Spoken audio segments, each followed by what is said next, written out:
Comedy Film Nerds Podcast.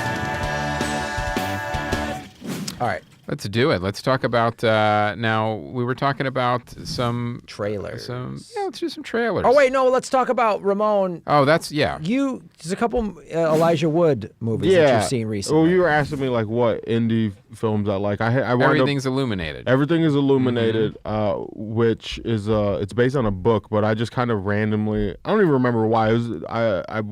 This was still like a video store era, like watch. Like I went and just kind of grabbed a couple films. You would do something that younger people, they don't understand the word, but you would do something like browse. Yeah. Which you do on Netflix, but you kind of have to know what you're browsing for on Netflix. Right. Where I would literally just walk around like, oh, that cover looks interesting. Yeah. The same way people used to buy albums, they don't buy albums anymore. But because this movie came out in 2005. Yeah, so it's a little older, but it's a beautiful movie. It's a beautiful film. So it's about this. And it was directed by Lev Schreiber. Which is I like his acting, and this is pretty cool. Yeah, it had this the lead singer of Gogol Bordello, which is like a punk band. He was one of the main leads, and he plays this Russian guy who kind of gives Americans like what is it, like a birthright tour almost, or just kind of like, oh, you want to learn about your Jewish family history, your ancestry. Yeah. So they would just kind of take you through. And it was this, Elijah Wood played a really uptight, kind of like, didn't really like he was very specific about how he like cut things and ate things and just seemed neurotic.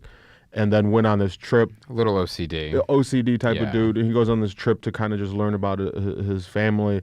And they wind up going through like a whole bunch of Holocaust locations. And the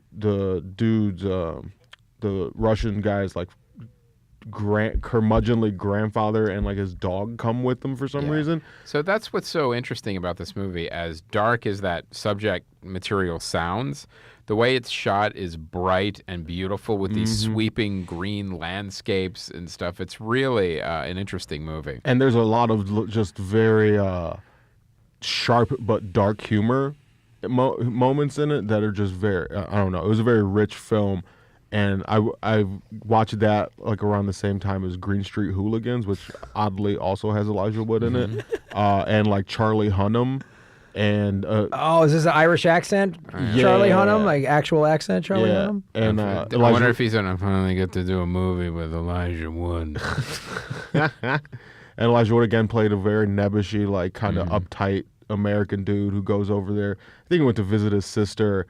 And then he winds up. It's pretty much like Fight Club centered around soccer, but it's a good movie. So those were both very good.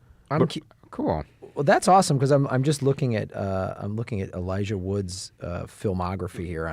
It's bigger than you think it is. It's amazing. I mean, It's he's been huge. acting since he's like 6. Yeah, and he's in a ton of movies. Like he's even like he does like cameos and stuff too. He's like in a cameo in a Spy Kids movie. Yeah. Like he's like in everything. I give him credit because looking at his filmography, he obviously has done big budget stuff and Lord of the Rings. Lord of the Rings gets the bills paid, but then this was like right around Lord of the Rings time in Right. 2005 or 2006 when I watched it. And I love that he's then I'm going to do some quirky indie films. I'm going to this is really cool. And then also Wilfred. Like he went, That's true yeah. too. Wilfred was like bizarre as shit, man.